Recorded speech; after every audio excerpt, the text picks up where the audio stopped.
사랑하는 영락교회 지체들에게 주 안에서 평화 인사를 전합니다. 오늘은 2022년 3월 4일 금요일입니다. 오늘의 묵상 본문은 출애굽기 29장 15절로 30절까지의 말씀입니다. 오늘 본문 말씀 29장 15절부터의 말씀을 이렇게 시작합니다. 너는 또 순양 한 마리를 끌어오고 아론과 그의 아들들은 그 순양의 머리 위에 안수할지며, 지금 모세가 주관하고 있는, 모세가 주님 앞에 행했던 제사장의 직분을 그의 형인 아론과 그의 조카들에게, 아론의 아들들에게 위임하는 그 위임의 제사가 이 본문의 내용이죠. 그래서 여기서 너는이라는 것은 모세입니다. 모세가 순양 한 마리를 끌어오고 아론과 그의 아들들이 순양 머리 위에 안수할지며, 안수한다는 의미는 그들의 죄를 전가함으로 속죄를 받는 제사장으로서 세워짐에 부족함이 없는, 부끄러움이 없는 자로 세워지는 그 과정을 상징하고 있습니다. 지금 모세가 아론과 그의 아들들을 세우는 것이지만, 왕같은 제사장으로 부름받은 우리가 주님 앞에 어떻게 세움받는가라는 것에 대한 깊은 상징적인 주님의 그런 예표가 들어있는 것이죠. 16절에 너는 그 순양을 잡고 그 피를 가져다가 제단 위에 주위에 뿌리고, 그래서 그 피라는 것은 죄사함인데 제단 위에 뿌린다라는 말은 제단을 먼저 속죄해야 된다는 의미가 들어있습니다. 모든 것이 주님 앞에서 성별되고 그 죄사함을 받아야 되는 거죠. 그 부정함을 씻어내야 되는 것이죠. 그래서 제단을 통해서 이 주님 앞에 번제를 드림으로, 속죄제를 드림으로, 태움으로 우리가 죄사함을 받지만, 동시에 그 앞서서 제단을 속죄하는, 제단을 주위에 뿌림으로 제단을 씻는, 이제 그것이 먼저다라는 것을 보게 됩니다. 주님 앞에 모든 것이 구별되고 성별되어야 되는 것이죠. 17절에 그 순양의 각을 뜨고 그 장부와 다리는 씻어 각을 뜬 고기와 그 머리와 함께 두고, 18절에 그 순양 전부를 제단 위에 불사르라. 그 전부를 사르는 건 앞에 나왔던 속죄제와는 다르죠. 어제 나누었던 속죄제는 내장과 기름을, 그 팻을 태웠는데, 생명을 태웠는데, 이것은 전부를 태운다는 겁니다. 그 순양 전부를 태운다는 것은 이것이 속죄제가 아니고 번제라는 것을 의미하는 거죠. 그래서 이 제물의 의미라고 하는 것은 자원제물입니다. 온전한 헌신이죠. 모두를 태운다라는 건 모든 것을 드린다. 우리가 주님 앞에 온전한 헌신을 한다. 이 제사장이라는 것은 삶이 완전히 구별되어서 주님께만 향한 것이 되어야 된다라는 의미가 이 안에 들어있습니다. 순양 전부를 제단 위에 불사르는 것이죠. 이는 여호와께 드리는 번제요. 번제라고 하는 말이 이제 올라라고 하는 말인데, 알라라는 말에서 왔어요. 그 원형이 알라라는 말인데, 알라라는 말이 이제 뭐 ascend, climbing, go up 이런 겁니다. climb, 기어오른다, 올라간다 이런 뜻이에요. 그래서 위에 이 burnt offering이죠. 태우는데 그것을 이제 위에 올리는, 하늘로 올린다, 이제 이런 의미가 들어 있는 겁니다. 여호와께 드리는 번제요. 이는 향기로운 냄새니. 그래서 번제가 왜 향기로운 냄새일까? 향기로운 냄새라는 게 무슨 말일까? 이제 이런 생각이 드는 거죠. 니코바흐, 향기롭다라는 게 니코바흐라는 말인데, 니코바흐라는 말이 영어로 하면 이제 soothing 이런 거죠. truth, 진실한, 진실하게 하는, quieting, 조용한, 뭐 이런 뜻도 됩니다. 그래서 이거 향기롭다 이렇게 해석을 했는데, 이것은 다분히 우리 유교적 전통에 좀 영향을 받은 거예요. 우리 주자가래에 보면 이 제사를 드리잖아요. 조상 제사를 드리는데 조상의 그 향기를 흠양한다 이런 얘기가 나오죠. 아마 그런 이 강한 유교적 영향이 남겨서 이것을 향기로운 냄새라고 해석을 한 것 같아요. 냄새라는 것도 레이하라는 말인데, 이 루하흐라는 말, breath, 뭐 wind, 바람도 되고, spirit, 영혼을 루하흐라고 그러죠. 루하흐에서 온 말입니다. 루하흐가 원형이에요. 진실한 영이다, 진실한 심령이다, 그런 뜻이죠. 그래서 전부를 태워서 그 향기를 올리는 것은, 그것은 우리의 진실한 영을 주님 앞에 드리는 것이다. 이것이 정확한 해석입니다. 여호와께 드리는 화제다. 이 쉐흐라는 말인데, 이게 쉐흐의 말이 이제 애쉬라는 말에서 왔습니다. 애쉬가 파이어예요. 불이다. 주님께 드리는 불이다. 이런 말이죠. 향기로운 냄새다. 그러니까 뭔가 이게 좀 유교의 제사의 의미가 나오는데 주님께 드리는 진실한 우리의 영이다. 이런 말입니다. 우리의 영이 올라가는 것이다. 연기가 올라가는 것이 우리의 영을 주님께 드리는, 물론 타는 것은 양이지만은 그 양이 우리의 죄가 전가돼 있고 그 생명을 대가로 치르는 것이기 때문에 이 제사가 자원하는 온전한 우리의 심령을 주님께 바치는 것이다 라는 뜻이 들어있는 것이죠. 이것이 이제 화제의 참된 의미입니다. 주님께 진실한 영을 드리는 거예요. 전부를 드린다는 것. 전부를 드린다는 것의 의미가 뭐겠어요? 우리의 삶을 모두 주님께 내어드린다는 겁니다. 주님이 주관하시고 그 말은 우리 삶의 모든 결과가 주님이 주신 것이기 때문에 기쁨과 순종으로 받아들인다는 의미죠. 이것이 신앙의 삶이에요. 주님께 다 내어드리면 좋은 일만 있을까요? 그러면 사람들이 다 내어드렸겠죠. 그 안에 고난이 있고 주님의 연단이 있고 아픔이 있습니다. 그러나 주님과 함께하는 것이고 주님의 귀한 뜻을 믿기 때문에 그 뜻에 순종하며 감사함으로 살아가고 있는 것이죠. 이것이 주님께 드리는 이 화제의 삶입니다. 이 제사를 드리는 사람들 생각해 보세요. 순양 2마리 끌고 왔는데 1마리를 다 태우는 겁니다. 아깝지 않았을까요? 1마리는 나머지는 그 분깃으로 나누어 먹는데 2마리 다 먹고 싶은 마음 없었을까요? 양이 어디서 떨어진 게 아니죠. 키우던 거 가져온 겁니다. 지금의 양의 가치하고는 비교할 수 없어요. 3,500년 전의 이야기잖아요. 얼마나 양이 귀했겠습니까? 이걸 매일 잡는 그 마음이 어떤 것이었겠어요? 그런데 아깝지 않은 것이죠. 왜냐하면 그 모든 것을 주님이 주시고 넘치도록 10의 10조를 주시는 주님의 풍성한 은혜를 이미 받았기 때문입니다. 그 주님께 드리는 헌물, 주님께 드리는 헌금도 마찬가지고 예물도 마찬가지고 받은 것, 주님의 것을 가져오는 거예요. 내 거 가져오면 안 됩니다. 내 것을 섞으면 안 돼요. 내 것을 주님께 드리니까 주님이 나한테 뭘 주겠지. 이런 것은 헌물도 예물도 헌금도 될 수 없는 것이죠. 그 주님 앞에 마음이 회복된 이 진실한 영, 이 영을 주님께 올려드리는 것, 온전한 헌신, 온전한 마음이죠. 깨끗한 마음입니다. 깨끗한 마음이어야 돼요. 이 깨끗한 마음을 주님께 드리는 진실함과 자원하는 심령, 자원제와 화제잖아요. 이 우리의 예배의 참된 의미가 이 제사 가운데 들어있는 것입니다. 늘 진실하고 자원하는 심령으로 주님 앞에 나오는 우리 모두가 되기를 주의 이름으로 축원합니다. 진실하다는 건 주님께 간구할 때도 마찬가지죠. 예전에 한 집사님 신방을 갔는데 이제 비즈니스가 어려워지고 있는 거예요. 기도를 하는데 선교사님을 위해 기도하고 교회를 위해서 기도하고 정답을 알고 있는 거죠. 종교는 정답을 가르쳐 주니까 정답을 들고 나오는 거예요. 정답이 물론 중요합니다. 근데 정답이 되기 위해서는 그 정답이 되는 문제, 우리의 삶의 문제가 풀어져야 되는 거예요. 그 삶의 문제가 주님 앞에 나온다는 것이 바로 이 진실함입니다.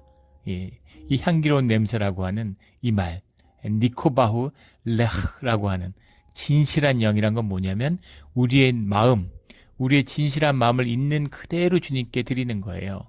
주님, 제가 살 집이 필요합니다. 주님, 제가 돈이 필요합니다. 주님, 제 비즈니스를 좀 지켜주세요. 이렇게 간절하고 진실하게 기도해야 되는 거죠. 그것이 주님 앞에 나오는 예배의 진실함입니다. 멋들어진 기도, 종교의 기도, 그런 거, 그게 거짓이라는 거죠. 그런 거짓으로 나오면 안 된다. 그런 거짓은 주님이 만나주시지 않는다는 겁니다. 늘 진실함으로 주님 앞에 나아가는 우리 모두가 되기를 주의 이름으로 축원합니다. 20절에 너는 그 순양을 잡고 그것의 피를 가져다가 아론의 오른쪽 귓뿌리와 그 아들들의 오른쪽 귓뿌리에 바르고 그 오른손 엄지와 오른발 엄지에 바르고 그 피를 제단 주위에 뿌리고. 왜 귓뿌리와 오른손 엄지와 오른발 엄지일까? 오른손을 이제 사람들의 한 90%, 95%가 오른손잡이잖아요. 오른손이라는 것이 사실 중요하죠. 우리 오른손을 못 써서 왼손을 쓰게 되면 삶이 어떻게 얼마나 불편할지 한번 생각해 보세요. 또 오른손이라는 건 이제 대표성을 가지고 있는 것이죠. 근데 그 중에서도 엄지라고 하는 것은 대표성의 대표성입니다. 힘의 대표를 상징하는 것. 오른발과 오른손의 대표성이 엄지죠. 근데 거기다 피를 바른다라는 것. 피를 바른다고 하는 것은 이것을 주님께 내어드린다는 의미죠. 주님 앞에 구별됐다는 뜻이에요. 물론 오른 엄지, 오른발 엄지, 오른손 엄지를 꺾지는 않지만 이걸 만약에 꺾어서 주님께 드린다고 생각해 보세요. 이게 꺾이면 오른발 엄지가 꺾이면 사람이 못 걷는다고 그러죠. 손가락 여러 개 있지만 오른 엄지 꺾으면 손을 못 쓴다고 그럽니다. 힘의 상징이죠. 근데 그것을 피를 바른다는 건 무엇이냐 하면은 전적인 순종, 전적인 헌신을 말씀하고 있는 거죠. 전적으로 주님께 헌신하고 주님께만 이 힘을 쓰겠습니다. 주님의 힘으로 살아가겠습니다. 라는 거죠. 오른쪽 귓불이다. 귀라고 하는 것도 역시 순종을 의미하는 거죠. 발과 손이라는 것이 헌신이라면 귀라는 건 듣는 거잖아요. 주님의 말씀, 주님의 명령을 듣는 귀, 그 귀를 주님께 내어드리겠다. 주님의 말씀만 듣겠다. 이런 의미죠. 이 의미가 오른쪽 귓불이에 피를 바르는 것입니다. 이것이 이제 제사장의 삶이고 구별된 삶이죠. 이런 자세로, 이런 마음가짐으로 순종과 헌신을 주님께 드려야 된다라는 거예요. 이것이 이제 제사장의 모습입니다. 이렇게 주님께 내어드린다는 건 주님의 힘으로 살아가겠다, 이런 의미죠. 야곱의 환도뼈를 꺾고 이스라엘이라고 이름을 바꿔주셨어요. 그래서 야곱이 이스라엘이 되었죠. 그 의미입니다. 우리 예전에도 그 묵상하고 성경 공부하면서 나눴지만 환도뼈를 꺾는다는 것은 의미가 깊어요. 환도뼈가 꺾인 자는 쩔뚝거립니다. 쩔뚝거려서 제대로 뛰지도 못하고 힘을 제대로 못 써요. 쩔뚝거려요. 절뚝거리는 자는 비밀이 있는데 절뚝거리는 자는 앞으로만 가지 뒤로는 못 간다는 겁니다. 멀쩡한 다리를 가진 사람만이 뒷걸음질 치지 환도뼈가 꺾인 사람은 쩔뚝거리지만 천천히 가지만 앞으로만 갑니다. 이것이 주님의 길, 신앙의 길의 비밀이에요. 돌아가거나 도망가지 못합니다. 주님의 길을 가면 날아다니거나 뛰어다니지 못해요. 그러나 쩔뚝거려도 주님의 길을 한 발 한 발 걷는 것입니다. 이것이 신앙의 삶이에요. 이것이 귀한 것입니다.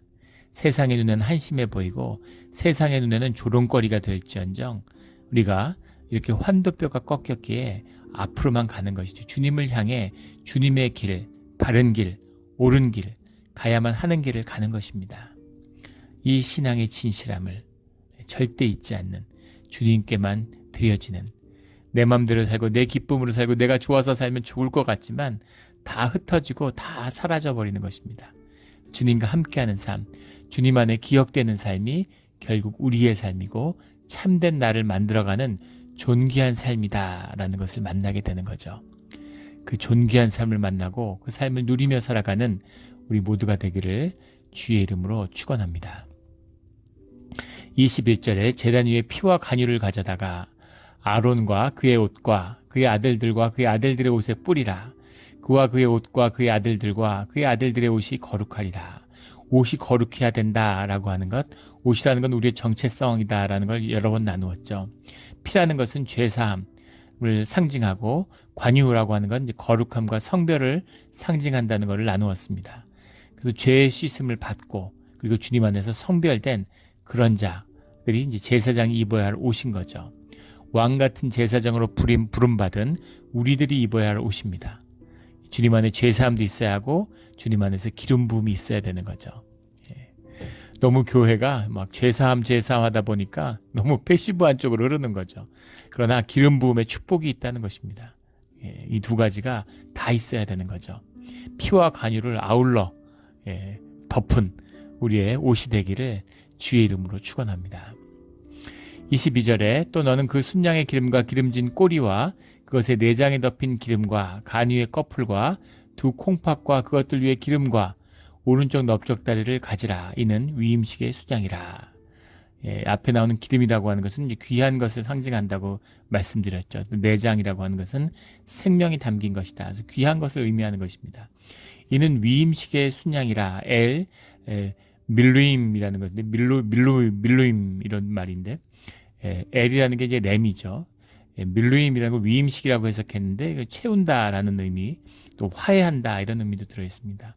램 오브 필링이에요. 영어 번역에 보면 램 오브 필링이라고 했는데 이것이 위임식의 상징적인 양이다 이렇게 말씀하시는 거죠. 23절에 또 여호와 앞에 있는 무교병 광주리에서 떡 한 개와 기름 바른 과자 한 개와 전병 한 개를 가져다가 그 전부를 아론의 손과 그 아들들의 손에 주고 그것을 흔들어 여호와 앞에 요제를 삼을지며, 그 손에 그 전부를 손에 쥔다라는 게 위임의 뜻이 들어있는 거죠. 위임이란 말 그대로 전부 내어주는 것입니다. 위임, 전부 그 권한을 내어주는 것. 그 전부를 손에 쥐고 그것을 흔들어라고 하는데, 그것을 흔들어라는 게 베헨나프타 이런 말인데, 말 그대로 영어로 하면 웨이브예요. 근데 우리가 흔들다라고 하면은 느낌이 좌우로 흔드는 느낌이 들잖아요. 흔든다 그러면 늘 좌우로 흔드는 느낌이 드는데 앞뒤로 흔드는 것입니다. 손에 들고 앞뒤로. 기도할 때 유대인들 그 다큐 같은데 또 기도하시는 분 거 보신 분들 계실 거예요. 뉴욕 같은데 살아보신 분들은 쉽게 보는데 이렇게 기도를 하는데 이렇게 앞으로 고개를 끄덕끄덕 하면서 앞뒤로 흔들면서 이렇게 합니다. 그것이 이제 베헨 나프타라는 말이죠. 앞뒤로 흔드는, 그 흔든다라는 건 이제 주님께 드리는 것이죠. 드리는 것처럼 앞으로 이렇게 마음으로 드리나 손으로 올려드리나 앞으로 이렇게 흔드나 무슨 차이가 있겠어요. 근데 이렇게 주님께 내어드리는 것을 하는 것으로서 우리가 찬양할 때 느끼잖아요. 우리가 마지막 찬송을 할 때 마지막 절을 항상 두 손을 들고 주님께 찬양하죠. 근데 아마 느끼실 겁니다. 저도 늘 느끼는 거고. 그냥 찬송하는 것과 서서 찬송하는 것, 앉는 거하고 쓰는 게 다르고, 서 있을 때 손을 가슴에 얹고 한번 찬양해 보세요. 그냥 찬양하고 손에 가슴을 얹으면 막 눈물이 쏟아질 때가 있습니다. 손을 가슴에 얹는 게 다르죠. 또 그 손을 들고 하는 것과 내리고 하는 건 또 크게 다릅니다. 그런 마음의 준비, 마음을 여는 이런 것이죠. 그래서 이렇게 주님께 내어드린다, 주님께 올려드립니다 라는 것이 이 요제, 흔드는 이 뜻인 거죠. 여호와 앞에 요제를 삼을지며, 요제라는 게 테누파라는 말인데 누프라는 말에서 왔죠. 누프가 원형인데 누프라는 말도 이제 바치다라는 뜻도 있고 상을 차린다라는 뜻도 있습니다. 그래서 사실 요제라는 게 주님께 드려지는 이런 뭐 진설병 이런 것처럼 진설한다 이런 의미가 사실은 이 누프의 이제 말인데, 그러나 분명한 것은 요제로 이렇게 흔들면서 제사를 드렸기 때문에 이것을 흔든다는 의미로 받는 것이 맞겠죠. 근데 요제라고 이제 해석을 해갖고 좀 헷갈리게 되는데, 요제라고 하는 것은 제사의 종류가 아닙니다. 그 제사의 방식이죠. 제사의 방식이에요. 우리가 사도, 우리가 주님 앞에 여러 가지 무슨 사도신경으로 우리의 믿음을 고백드리기도 하고 우리가 교독문을 교독하기도 하죠. 그런 것처럼 제사의 한 양식이지 제사를 구분하는 종류가 아니라는 겁니다. 무슨 말인지 아시죠? 그러니까 송구영신 예배, 성탄 예배 이런 것은 이제 종류가 되겠죠. 근데 그 안에 드리는 사도신경의 고백, 아니면 교독문, 성시 교독문의 교독 이런 것처럼 요제라는 것은 제사의 종류가 아니라 제사 안에 있는 방법이다라는 것을 우리가 기억해야 되겠습니다. 26절에 너는 아론의 위임식의 순양 가슴을 가져다가 여호와 앞에 흔들어 요제를 삼으라. 이것이 내 분깃이니라.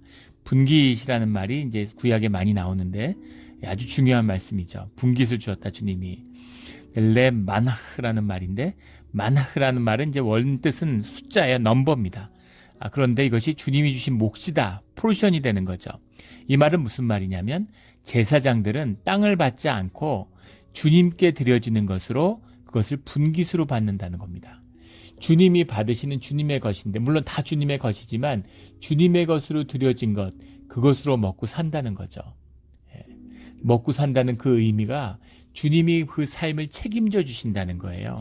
이 전통이 내려와서 지금도 목사 같은 교회 교육자들, 이 교회 헌금을 받아서 헌금을 나누어 살아가잖아요. 근데 그 의미가 요즘에 뭐 사례다 이런 말 쓰는데 제가 와서 사례라는 걸 이제 신수비로 바꿨죠. 신수비가 더 맞는 말입니다. 성서적 의미와 통하죠. 뗄나무신 물수자, 그래서 뗄나무와 물값이다 이런 말인데, 삶을 살아갈 수 있도록 보태주는 것이에요. 내가 일한 것에 대한 대가가 아닙니다. 교회에서 일하는 것, 교회에 성직을 행하는 교역자들, 이런 분들이 무슨 일을 한 대가를 받는 게 아니에요. 그래서 그걸 착각하면 안 됩니다. 그 말의 의미는 또 뭐냐면, 무슨 교회가 크고 뭐 교회가 교인이 10,000명, 10만 명 돼서 뭐 헌금이 막 넘쳐난다고 해서 무슨 대기업 CEO처럼 요즘에 교회가 타락하니까 막 그런 것이죠. 그런 식으로 뭐 사례를 많이 받고 이러면 안 됩니다. 그거는 전혀 성경의 뜻, 성경에 흐르는 뜻, 물론 목회자가 제사장이 아니죠. 제사장의 룰이 목회자와 똑같은 것은 아니지만 이 정신을 이어받아야 된다는 겁니다. 그래서 삶의 필요를 채우는, 먹고 살 만큼 하면 되지 무슨 교회가 크다고 더 받고 적다고 덜 받고 이러면 안 돼요.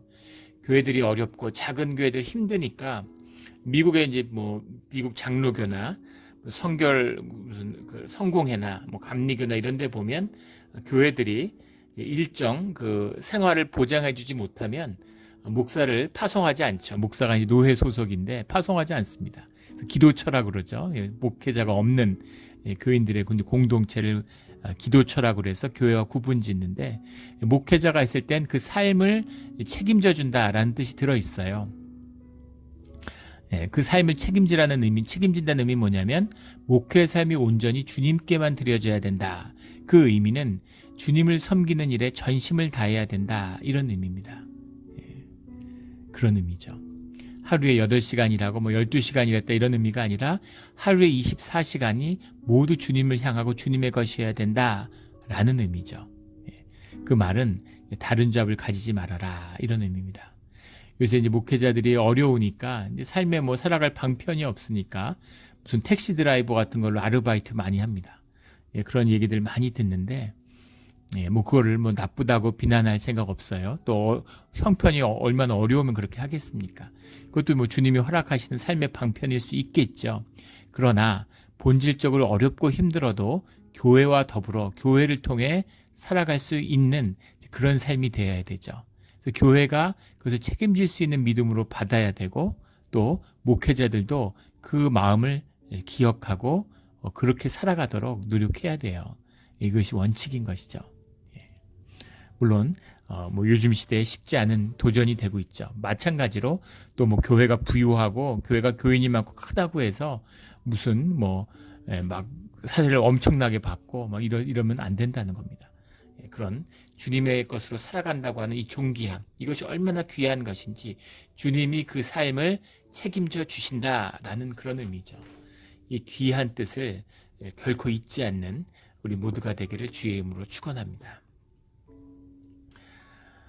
내 분깃이니라. 주님을 섬기는 일 가운데는 주님의 분깃, 주님이 그 삶을 책임져 주신다라는 그 뜻이 들어있는 것이죠. 근데 주님이 책임져 주신다, 이것은 지금 구별된 제사장과 대제사장을 향한 것이지만, 모든 이스라엘이 주님 앞에 왕같은 제사장으로 부름을 받았을 때 그 삶의 문제를 주님이 책임져 주시는 거죠. 이 주님의 약속이에요. 그래서 크리스찬이 먹고 사는 문제로 힘들어하면 안 됩니다. 생존을 뛰어넘어서 생명으로 사는 삶이잖아요. 생명에 사는 삶을 살면 그 생존의 문제가 해결되고 삶이 해결되게 돼 있어요. 차원이 더 높아지기 때문에 이걸 만나는 것이 신앙의 문이 열리는 것이죠. 이 비밀을 한번 경험하고 겪어야 돼요. 저도 저희 여기 미국에 와서 뭐 어디에 의지하고 기댈 때가 있겠습니까? 근데 집사람이 암투병 하면서 잡도 없고, 또 뭐 신분이 학생으로 왔으니까 뭐 어디 의지할 데가 있나요? 뭐 어디서 돈을 벌 수가 있습니까? 막막하죠. 거기다가 뭐 치료비도 어마어마하고 애들도 자라고 있고. 그런데 주님께만 의지해서 주님으로 살아가는 법을 배우는 시기였구나, 광야의 시기였구나라는 걸 지금은 분명히 알죠. 뭐 그때도 느끼고 은혜에 감사했지만 늘 부요함과 풍족함이 있습니다. 물론 세상의 눈으로, 다른 사람들의 눈으로 보면 어찌 보면 되게 한심하고 비참해 보였을 수 있겠죠. 그러나 그 안에 늘 풍족함과 늘 부요함이 있어요. 그리고 누구한테 뭐 손 벌리고 의지하고 절대 주님이 주의 자녀를 세상 가운데 부끄럽게 만들지 않으시는구나라는 것을 몸으로 깨달아 배웠습니다. 그래서 정말 많은 걸 누리며 살았어요. 그렇다고 무슨 부귀영화를 부리고 남보다 더 호화롭게 산 건 아니죠. 그러나 누구에게도 떳떳한 그리고 자랑스러운 그런 귀한 삶을 살았구나. 하나님이 정말 좋고 감사한 분이구나. 능력의 하나님이구나. 라는 것을 경험하고 알게 되는 것이죠. 그래서 주님이 주시는 대로 주님의 것을 먹고 사는 것입니다. 이것이 그 깊은 비밀이 있어요. 이 비밀을 만나고 누리는 생명의 삶을 살아가는 우리 모두가 되기를 주의 이름으로 축원합니다. 이것이 분깃의 비밀이죠. 27절에 너는 그 흔든 요제물 곧 아론과 그의 아들들의 위임식의 순양의 가슴과 넓적다리를 거룩하게 하라. 이는 이스라엘 자손이 28절에 아론과 그의 자손에게 돌릴 영원한 분깃이요 거제물이니 거제물이다 라고 뒤에 이제 괴물이 나오니까 이걸 구분지었는데 들은 붙든 제물이다. 들것자에 써서 거제물이다. 이렇게 해석을 한 거죠. 우테르마흐라는 말인데 그냥 주님께 드리는 오퍼링이다. 이 말입니다. 곧 이스라엘 자손이 화목제의 제물 중에서 취한 거제물로서 화목제라는 게 쌀메햄이라는 말인데 쌀메햄이라는 것이 이제 우리가 잘 아는 샬롬에서 왔죠. 평화롭게 한다. 평화 이걸 의미하는 거. 주님과의 관계가 평화가 되는 회복되는 것을 의미하는 거죠. 우리가 뭐 여러 번 나눈 것처럼 잘 알고 있는 것처럼 화목제에는 감사제도 있고 감사한 걸 서원제도 있고 자원제도 있죠. 자원할 때 드리는 그런 예물도 있고 또 주님께 드리는 서원에 대한 약속으로 드리는 서원제가 있습니다. 그런데 우리가 한 가지 기억해야 될 것은 서원제의 예물을 드릴 때 그 예물을 서원을 할 때 드리는 거라는 겁니다. 이거 가끔 착각하는 분들이 계세요. 서원이 들어지면 드리는 걸로 브로커피가 아니죠. 내가 주님께 주님 이거 해주시면 내가 이거 할게요. 그래서 주님이 해주셨으니까 감사해서 드리는 이게 아닙니다. 주님께 처음 서원할 때 주님 이런 걸 좀 해주세요 할 때 드리는 거예요. 왜냐하면 주님이 받으시면 이루어진 것이기 때문입니다. 하늘에서 뜻이 이루어진 것을 감사하며 드리는 게 서원제죠. 내가 뭘 서원하고 뭘 할 수 있겠어요. 내 능력 바뀌죠. 그런데 그걸 주님이 받아주시면 그것이 참된 예배고 주님이 받아주신 것이면 그러면 이미 이루어진 것이기 때문입니다. 우리 구약 성경에 보면 우리 성경 예전에 뭐 제자 훈련할 때도 나누었지만 히브리 그 메시아닉 퓨처 폼이라고 그러는데 영어로는 히브리의 독특한 문법적인 양식이죠. 히브리어에 하나님의 말씀은 다 과거형으로 쓰여 있어요. 이런 겁니다. 조건문인데 네가 아프면 내가 너를 고칠게 이게 아니라 네가 아프면 내가 너를 고쳤다 이렇게 말씀하시는 거예요. 왜냐하면 주님 안에서는 과거, 현재, 미래가 없습니다. 주님의 존재는 무한 차원이잖아요. 시공을 뛰어넘은 차원에 계세요. 하늘에서 이루어졌다는 일은 그 일이 이미 성취됐다는 얘기입니다. 우리의 현상 세계에서 우리의 현상이라는 건 시공의 제한에 있으니까 우리 시공의 제한에 물리적인 제한이 풀려가는 우리가 시간이라고 느끼는 우리 의식상의 변화의 기간이 필요한 것이죠. 영적으로는 본질적으로는 이미 성취된 거예요. 그래서 주님께 드리고 감사해서 그 예물을 주님께 올려드리는 거죠. 그래서 서원제를 드릴 때 드리는 것이다 라는 것을 말씀드립니다. 주님 안에 믿음으로 성취된 역사를 미리 보고 감사하고 기뻐하는 거죠. 아브라함이 그 후손 가운데 이루어질 일을 미리 보고 기뻐하고 너무 감사한 거예요. 우리 자녀들이 잘 자랄까? 얘네들이 정말 내가 없어도 잘 살 수 있을까? 먹고 살 수 있을까? 그런 걱정들을 다 하며 살아가죠. 그런데 주님께 아이들을 올려드리는 겁니다. 올려드려도 내 아이죠. 내 집을 주님께 올려드려도 내 집이죠. 현상 세계에서는. 그런데 본질 세계에서는 주님의 것이 된 거예요. 주님의 것이 되었다는 건 주님이 책임지신다는 겁니다. 그리고 그게 최고예요. 주님이 만드셨는데 나를 내 머리카락을 세고 나를 나보다 더 잘하는 게 아니라 나를 아는 분이 주님밖에 없죠. 사실은. 내가 나를 뭘 압니까? 주님이 아시는 나의 참된 존재를 살게 되는 그 방법, 그 비밀이 주님께 있는 것처럼 내 자녀를 주님께 올려드리면 주님이 그 아이들에게 최고의 삶을 이루어 가는 겁니다. 그게 그 삶의 비밀이에요. 지난주에 그 비극적인 뉴스인데 아이들 키우고 게임에 조금이라도 흥미가 있는 분들은 뭐 다 아셨을 거예요. 한국의 넥센이라고 하는 뭐 수많은 한국에서 뭐 너무나 유명한 뭐 영웅적인 사업가죠.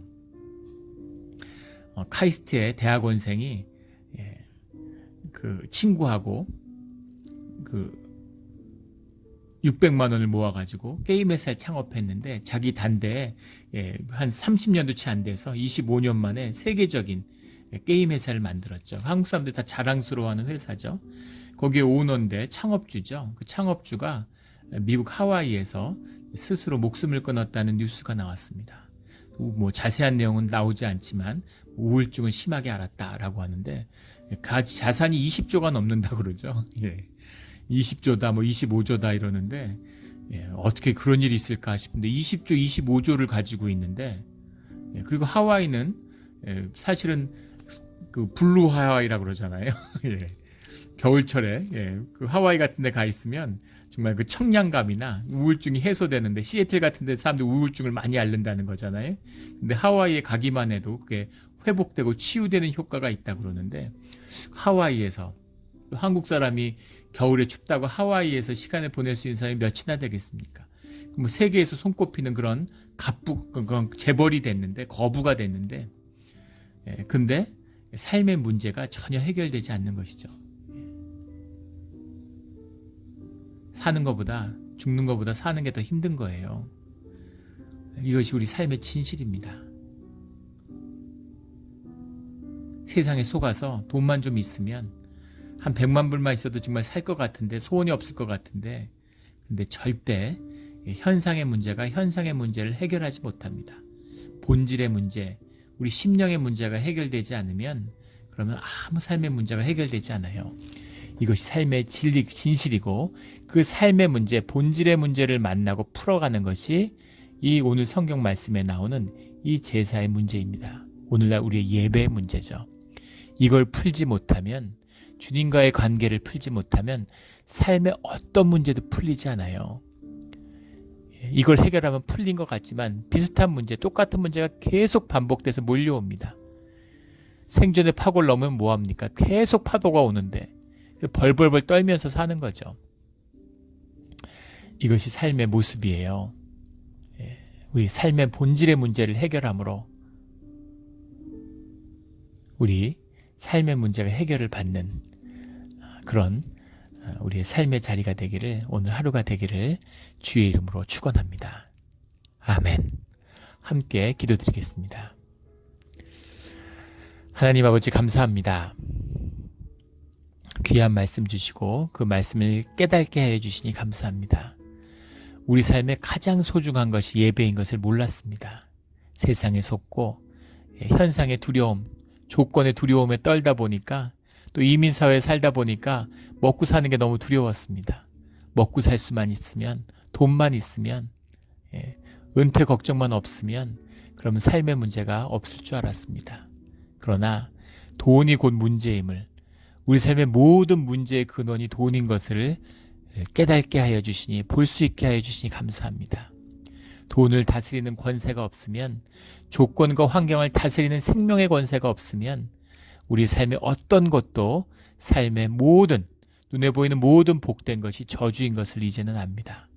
주님, 우리의 예배로 삶과 생명의 근원이 열려서 주님한테 모든 삶의 것을 올려드리며 예배를 통해 삶의 주권이, 삶의 본질이 회복되는 그런 우리의 삶, 오늘 하루, 이 시간, 이 삶의 이 자리가 되게 하여 주시옵소서.